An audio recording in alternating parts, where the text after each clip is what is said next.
500 વર્ષ બાદ અયોધ્યામાં રામલલ્લાનો પુનઃ પ્રાણ પ્રતિષ્ઠા મહોત્સવ યોજાવા જઈ રહ્યો છે ત્યારે સમગ્ર દેશમાં ઉત્સાહ જેવો માહોલ જોવા મળી રહ્યો છે। રાજકોટમાં અયોધ્યા રામ મંદિર જેવી આબેહૂબ પ્રતિકૃતિના દર્શન કરી ધન્યતા મેળવવાનો અવસર રાજકોટવાસીઓને મળશે। તારીખ 17 જાન્યુઆરીથી 22 જાન્યુઆરી સુધી સનાતન ધર્મ રક્ષક સમિતિ દ્વારા એક ભવ્ય કાર્યક્રમનું આયોજન વિરાણી હાઈસ્કૂલના ગ્રાઉન્ડ ખાતે કરવામાં આવ્યું છે। સનાતન ધર્મ રક્ષક સમિતિ દ્વારા અયોધ્યા રામ મંદિર જેવી 100 બાય 65 ફૂટની પ્રતિકૃતિ તૈયાર કરવામાં આવશે। સાથે આ મહોત્સવમાં હજારો દીવડાઓની આરતી કરવામાં આવશે। આ સાથે દીવડાઓની મહાઆરતીમાં 11 વિદ્વાન બ્રાહ્મણોની હાજરી પણ રહેશે। આ સાથે શોભાયાત્રાનું પણ આયોજન કરવામાં આવશે। દરરોજ 10,000થી પણ વધુ દર્શનાર્થીઓ માટે પ્રસાદીની પણ વ્યવસ્થા કરવામાં આવી છે। તેમજ રાત્રિના સમયમાં કલાકારોની ઉપસ્થિતિમાં લોક ડાયરો યોજવામાં આવશે। विश्व में जहाँ भी राम भक्त हैं बड़ी ही प्रसन्नता है, खूब आनंदित हैं और राजकोट में तो उत्सव मनाया ही जाएगा। राजकोट के साथ साथ पूरे विश्व के राम भक्त सभी अपने अपने स्थान पर खूब धूमधाम से उत्सव मनाएंगे। भगवान श्री राम जी के जन्मभूमि में भगवान के मंदिर की प्रतिष्ठा हो रही है। आगे आने वाले जनवरी में भगवान अपने परिकरों के साथ में गर्भगृह में विराजमान हो जाएंगे। मंदिर तो अभी बहुत दिन तक बनता रहेगा। मंदिर बड़ा विशाल होगा, विश्व का पहला मंदिर होगा।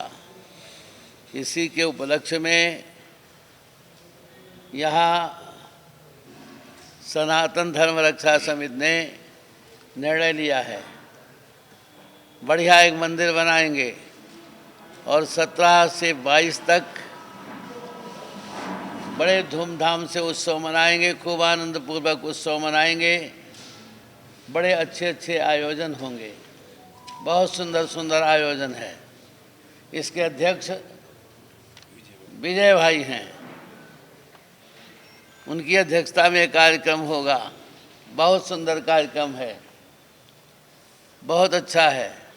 એમાં સંપૂર્ણ રૂપરેખાઓ આના માધ્યમથી આપણને બધાને આપેલું છે, તો પણ થોડુંક વિસ્તૃત માહિતી તમને દઉં છું। તારીખ 17ના બપોર 2 વાગ્યાથી આપણું ભવ્યથી ભવ્ય એક શોભાયાત્રા રામ પ્રભુ શ્રી રામની એક ભવ્ય શોભાયાત્રા, એમાં લગભગ 1000 ઉપર સાધુ સંતો હશે અને 1500થી 2000 ફોર વ્હીલો, એનું લિસ્ટ હવે બનશે કારણ કે હજી 15 દિવસની વાર છે।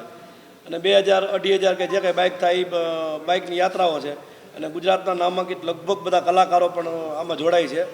અને ત્યારબાદ રાતે યાત્રા પૂર્ણ થયા બાદ ભોજન સમારંભ છે, અહીંનો પ્રસાદી વ્યવસ્થા રાખેલ છે। પછી 18 તારીખે રોજ રાત્રિ પ્રોગ્રામમાં એક ભવ્યાથી ભવ્ય આરતી કમલેશભાઈ ત્રિવેદી દ્વારા ભવ્યાથી ભવ્ય આરતી એનું રોજ સાંજે ટેલિકાસ્ટ થશે। ત્યારબાદ 10થી 12,000 માણસોની અત્યારથી અમારી પ્રસાદીની વ્યવસ્થા રોજ માટે છે। પછી 18 તારીખ 19, 20, 21 રોજ રાતે સાંસ્કૃતિક કાર્યક્રમો તેમજ 21 તારીખે રાતે 12 વાગે ગ્રાઉન્ડની ફરતી રાઉન્ડમાં બધે ભવ્ય આતશબાજી જે ફટાકડાથી 12 વાગે આયોજન કરવામાં આવે છે। ગ્રાઉન્ડની ફરતી કોર જે ભવ્ય આતશબાજીનું એક આયોજન પણ કરવામાં આવે છે, એનો ઉલ્લેખ આમાં નથી પણ એ એક આયોજન પાછું અમે કરેલ છે કે ગ્રાઉન્ડની ફરતી કોર ભવ્ય આતશબાજી થાય 12 વાગે રાતના 12ના ટકોર 21 તારીખે। કારણ કે સ્વાભાવિક છે 22 તારીખે રામલલ્લા 12 વાગે બપોરે ત્યાં બિરાજમાન થાય છે, તો એના આગલેથી રાતે 12 વાગે અમે આયોજન કરવાના છીએ।